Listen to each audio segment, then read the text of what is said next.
Hi guys, welcome back to my YouTube channel. In this video, we will be discussing about chapter 7 that is Indian economy.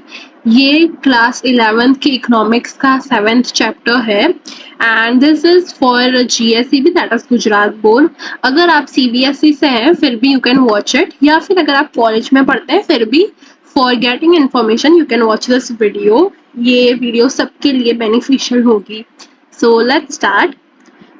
आज के इस video में हम क्या क्या देखेंगे वो मैं आपको बता देती हूँ एंड चैप्टर का ओवरव्यू भी दे देती हूँ. देखो, ये चैप्टर बेसिकली तो है ना 4 पार्ट में डिवाइड हुआ है. सबसे पहला हमारा एंशियंट इंडिया कैसा था, कैसे हमारे हालात थे, हम किन चीज़ों में आगे थे, एग्रीकल्चर, इंडस्ट्री या सर्विस सेक्टर में. फिर उसके बाद हम थोड़ा आगे बढ़ेंगे, हम आगे सीखेंगे कि इंडियन इकोनॉमी बिफोर इंडिपेंडेंस यानी आज़ादी से पहले का समय. बेसिकली यहाँ पे वही बताया जाएगा कि ब्रिटिशर के समय क्या होता था, हमारा सेक्टर कैसे चल रहा था, लैंड रिवेन्यू कैसे थे, हाई टैक्सेस थे, जमींदारी सिस्टम होता था, और भी बहुत सारी चीजें हम सीखेंगे. उसके बाद थर्ड फेज जो हमारा जो होगा वो है इंडियन इकोनॉमी आफ्टर इंडिपेंडेंस यानी कि आज़ादी के बाद का समय. 1947, 1949 इन सब के बाद का समय जो होगा वो हम यहाँ पे देखेंगे. हमारी आज़ादी के बाद का समय कि हम कितना ज़्यादा इलिटरेट थे, यानी कि इंडिया की लिटरेट परसेंटेज बहुत कम थे, बहुत कम लोग ऐसे थे जो पढ़े लिखे थे. फिर हमारा लाइफ एक्सपेक्टेंसी जो रेट था वो भी बहुत ज़्यादा कम हुआ करता था. उसके बाद लास्ट पार्ट जो होगा वो होगा characteristics of India is a developing economy, यानी कि धीरे धीरे करके हमने कैसे ग्रोथ करा, कैसे हमने डेवलप करा हमारे इंडिया ऐसे इतने बड़े कंट्री को, एंड किस तरीके से करा, कौन कौन से सेक्टर हमारे बड़े, क्या चेंजेस आए, ये सारा कुछ हम देखने वाले हैं हमारे 7 चैप्टर में जो कि है इंडियन इकोनॉमी. बेसिकली इस चैप्टर में हम देखेंगे कि इंडिया की इकोनॉमी पहले कैसी थी, before independence and after independence, and अभी कैसी है, किस हालात में है, ये सारा कुछ हम देखने वाले हैं इस चैप्टर में. So that was it about the overview. Now let's move forward to our introduction part.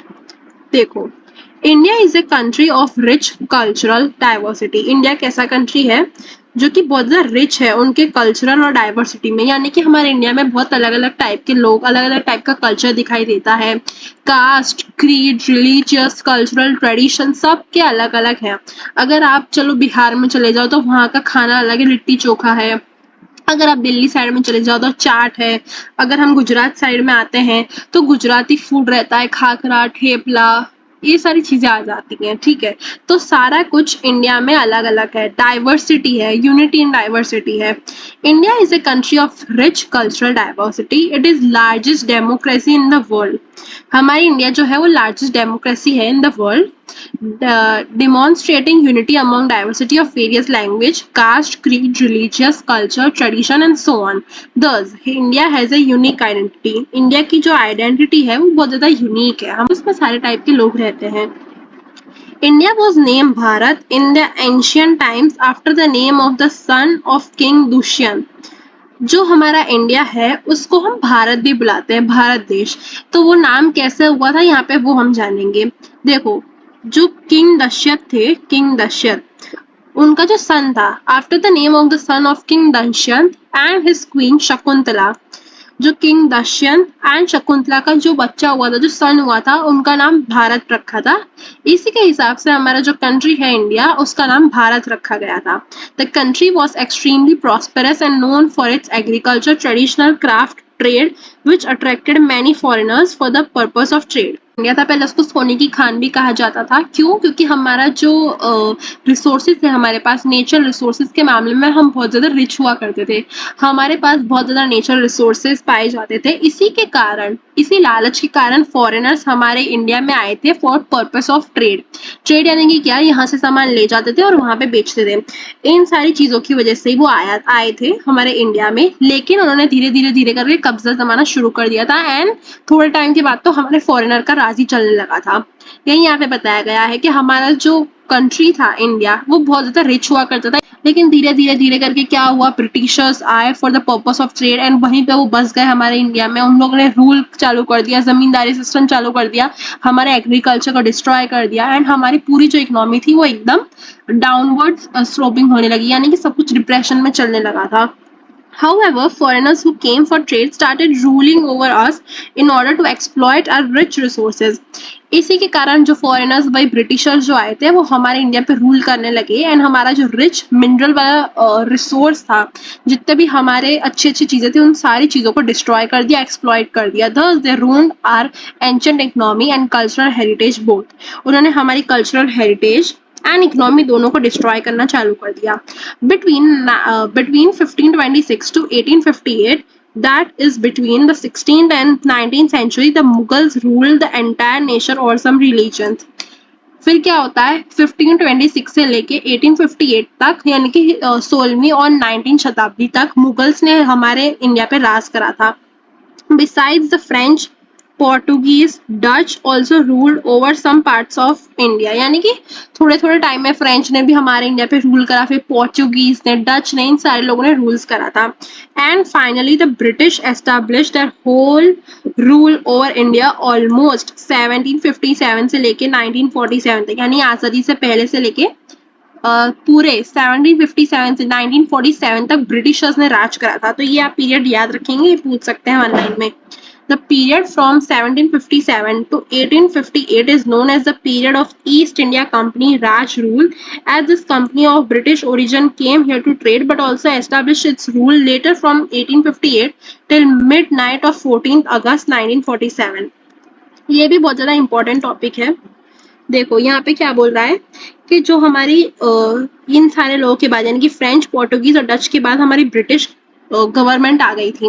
Basically सबसे पहले तो आई थी हमारी ईस्ट इंडिया कंपनी, जो कि ब्रिटिशर्स की थी. वो क्या करने आए थे, वो ट्रेड करने आए थे. यहाँ पे लिखा है देखो, ट्रेड करने आए थे. लेकिन फिर क्या हुआ, ट्रेड करने आने की वजह से वो लोग धीरे धीरे धीरे करके उन्होंने देखा कि हमारा इंडिया जो है वो बहुत ज़्यादा रिच है इन देयर नेचुरल रिसोर्सेज. बहुत अच्छी अच्छी चीज़ें यहाँ पे होती हैं. मसलिन होता है फेमस ढाका का, ये सारी चीज़ें उन्होंने ऑब्जर्व करी और यहीं पे आके वो लोग बस गए. एंड फिर धीरे धीरे करके उनका ही राज चलने लगा. कब से कब तक, तो 1858 से लेके 1947. तो बेसिकली उन्होंने 89 ईयर्स तक राज करा हमारे इंडिया पे. आगे हम देखते हैं एंशिएंट इंडिया. एंशिएंट इंडिया में क्या क्या था, कैसा था हमारा देश, हम वो जानेंगे यहाँ पे. देखो ancient India, the Indian civilization which is known to have emerged from the influence of the invasion of Aryan tribe. यानी कि इंडियन सिविलाइजेशन जो था वो किससे इन्फ्लुएंस हुआ था, तो आर्यन ट्राइब से, इंडियन वैली सिविलाइजेशन से, इंडस वैली सिविलाइजेशन से, जिसको हम हड़प्पन सिविलाइजेशन भी बोलते हैं. हड़प्पन यानी कि मोहनजोदड़ो के जमाने की बात कर रहा है. मोहनजोदड़ो जिसके बारे में हमने एसएस में पढ़ा था पहले. गुजरात में इनके कुछ कुछ चीजें पाई गई हैं लोथल एंड धोलावीरा के अंदर. ये देखो यहाँ पे लिखा है, the civilisation gives evidence of organisation, prosperity, urban planning and development. इनके कुछ कुछ एविडेंस मिले हैं हमें. क्या मिला है कि वो लोग अर्बन प्लानिंग करते थे, उन लोगों ने डेवलपमेंट भी करा था. From the view of manufacturing activity, India was known for its cloth, muslin, jute, Indigo from pre British times. India mainly किस चीज के लिए फेमस था, तो प्री इंडिपेंडेंस यानी कि प्री ब्रिटिशर के टाइम, जब ब्रिटिशर नहीं आए थे तब की बात कर रहा है. तो तब हमारा इंडिया जो था वो किन किन चीजों के लिए फेमस था, यानी कि ब्रिटिशर आए क्यों थे मेनली, तो हमारा क्लोथ बहुत अच्छा था, हम क्लोथ बहुत अच्छा बनाते थे. मसलिन ऑफ ढाका, ये भी बहुत ज्यादा फेमस था. मसलिन ऑफ ढाका बेसिकली इतना सिल्क जैसा कपड़ा होता है जो कि एक निडल या फिर एक रिंग के अंदर से भी पास हो सकता है. फिर जूट, इंडिगो, जो हम क्रॉप्स उगाते थे हमारे farmers, indigo from pre British time. इन सारी चीजों के वजह से हमारा इंडिया बहुत ज्यादा फेमस हुआ करता था जब ब्रिटिशर नहीं आए थे तब की बात कर रहा है ये. विद द ब्रिटिश इन्वेजन, यानी कि जब ब्रिटिशर लोग आए, India got tea plantation and even today India is known for her T exports. जब ब्रिटिशर लोग आए तब हमारा टी प्लांटेशन भी बहुत ज्यादा अच्छा वर्क करता था और आज की तारीख में भी हम टी एक्सपोर्टर हैं बहुत बड़े वाले. यानी कि यहाँ पे टी बनती है और बाहर के देशों में जाती है, एक्सपोर्ट होती है. In a way before the British period India was known to have been rich in agriculture. British लोग जब नहीं आए थे तो हमारा इंडिया जो था वो एग्रीकल्चर के मामले में, इंडस्ट्रीज के मामले में बहुत ज्यादा रिच माना जाता था, एंड खासकर तो एग्रीकल्चर के मामले में. Let us look at some of the important economic aspects of India in the pre-British and the ancient time. चलो अब हम प्री ब्रिटिश या फिर एंशियंट टाइम के बारे में थोड़ा और जानते हैं. Occupational structure. Ancient India was predominantly an agricultural nation. The economy was mainly rural economy. However, some basic industries also existed and agriculture and industry sector were both prosperous. यानी ancient India पुराने समय का जो India था हमारा वो mainly किस पे बेस्ड था, वो एग्रीकल्चरल नेशन था, पूरा का पूरा ज्यादातर एग्रीकल्चर खेती बाड़ी पे बेस्ड था हमारा इंडिया। देन धीरे धीरे इंडस्ट्रीज भी सेटअप होने लगी थी, तो दोनों सेक्टर एग्रीकल्चर और इंडस्ट्री सेक्टर दोनों बहुत ज्यादा अच्छे चल रहे थे हमारे इंडिया में, एंशियंट इंडिया में। Agriculture, Indian agriculture sector was prosper, यानी कि बहुत अच्छा चलता था। Variety of crops were grown, बहुत अलग अलग टाइप्स के हमारे फार्मर्स जो लोग थे वो क्रॉप्स अलग अलग टाइप के ग्रो करा करते थे। Village were self reliant and basic necessities like grains, vegetables, fruits, clothes etcetera were produce in the village economy as well as cattle rearing and dairy farming were also undertaken. Thus village life was happy. यानी कि ये पहले की जबकि ancient time की बात कर रहा है, तो ये क्या बोलना चाह रहा है कि जो हमारे विलेज के लोग थे, गांव के जो लोग थे वो भी सेल्फ रिलायंट थे, यानी कि सेल्फ इंडिपेंडेंट लोग थे, खुद ही खेती बाड़ी करते थे, ग्रेन्स की, वेजिटेबल्स की, फ्रूट्स की, अलग अलग चीजों की, एंड बहुत ज्यादा हैप्पीली वो लोग रहते थे। वो लोग कैटल रियरिंग भी करते थे एंड डेयरी फार्मिंग भी वो लोग करते थे। तो तब गाँव की लाइफ जो थी बहुत ज्यादा अच्छी हुआ करती थी एंड विलेज के लोग सेल्फ रिलायंट थे, बेसिक नेसेसिटी के गुड्स वो लोग खुद ही प्रोड्यूस कर लेते थे। Industries, according to historian Rai Chaudhuri, prior to 19th century, India was a prominent center of some items of manufacturing. India was known for, India किन किन इंडस्ट्रीज के मामले में जाना पहचाना था, तो सबसे पहला है कॉटन। इंडिया में कॉटन बनता था, जूट, मसलिन, वूल, आइडल्स मेकिंग यानी कि मूर्तियां बनती थी, भगवान की मूर्तियां हो गई या फिर कोई भी मूर्तियां, इंडिगो, टेराकोटा, अर्थनवेयर एक्सेट्रा, ये सारी चीजों के लिए इंडिया बहुत ज्यादा फेमस था। और इनमें से कुछ कुछ चीजों का तो एक्सपोर्टर भी था बहुत बड़ा वाला इंडिया। एक्सपोर्टर मतलब फिजिकली यही होता है कि इंडिया से चीजें बनती हैं एंड वो बाहर के देश में एक्सपोर्ट होती है, यानी कि यहाँ पे वो चीजें बनी और बाहर के देशों में जाके बिकती हैं वो ज्यादा दामों में। सर्विसेज, इवन बिफोर 600 BC यानी कि बिफोर क्राइस्ट या बिफोर कॉमन एरा, जो हमारे जीसस क्राइस्ट थे उनके पहले का समय, जीसस क्राइस्ट जो होते हैं वो खाली एक टाइम फ्रेम के लिए लिया जाता है जिससे बच्चों को आसानी से अंडरस्टैंडिंग मिले। बीसी मतलब बिफोर क्राइस्ट एरा, जब क्राइस्ट का जन्म नहीं हुआ था उससे पहले की बात कर रहा है। इवन बिफोर क्राइस्ट एरा या before common era had system of minting metal coins, minting metals coin. She had a wonderful system of town planning, sewage stable, political system, unity among people. Because of these, trade in agricultural goods, manufactured goods was prosperous. Evidence of these are found at Lothal.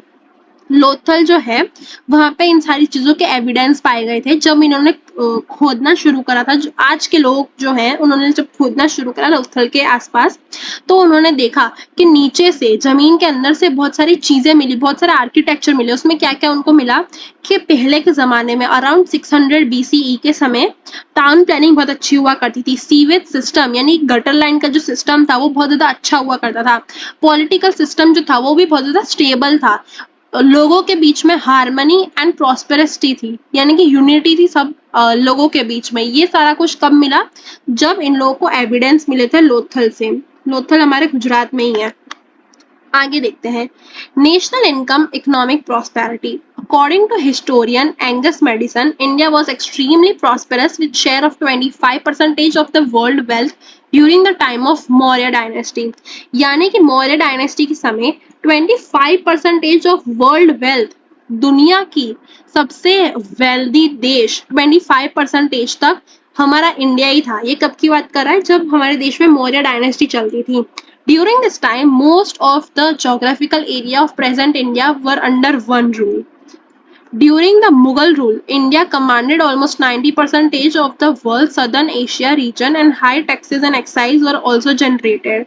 Mughal time के जब Mughal rule चलता था, मुगल यानी कि अकबर जो था उनका जब रूल चलता था तब बहुत ज़्यादा टैक्स पे करने पड़ते थे हमें। During the rule of Aurangzeb, around 1700 AD, the national income of India was 10 crore pounds. Actually, the foreigner came to India for her riches only. Thus, the ancient age was a golden age. यहाँ पे बोल दिया गया है वही जो बात मैं बता रही थी, इंडिया को सोने की चिड़िया कहा जाता था। ये बात यहाँ पे बताई है। देखो, इंडिया को इसलिए सोने की चिड़िया कहा जाता था। Thus the Indian age was a golden age. Next आता है इंडियन इकोनॉमी बिफोर इंडिपेंडेंस, यानी कि जब ब्रिटिश रूल चला करता था तब की बात कर रहा है। तो आज की इस वीडियो में हम यहीं तक रखते हैं। हमने एंशंट इंडिया के बारे में देखा एंड हमने अपने पुराने इंडिया के बारे में देखा कि इंडियन इकोनॉमी पहले कैसे काम करती थी। तो हमने फर्स्ट जो हमारा टॉपिक है ये वाला वो हमने कंप्लीट कर लिया है। मैं एक बार टिक भी लगा देती हूँ, देखो ये हमने कंप्लीट कर लिया है। अब हम हमारी नेक्स्ट वीडियो में जो होगा वो बाकी के टॉपिक्स डिस्कस करेंगे। यहाँ तक हमारा कंप्लीट हो चुका है। नेक्स्ट वीडियो में हम देखेंगे इंडियन इकोनॉमी बिफोर इंडिपेंडेंस, यानी कि इंडिपेंडेंस मिलने से पहले का समय, ब्रिटिशर्स के जब रूल चला करते थे तब का समय हम देखेंगे। सो अगर आपको मेरी एक्सप्लेनेशन अच्छी लगी हो so please hit that like button and I will see you guys in my next video. Till then bye bye and keep learning.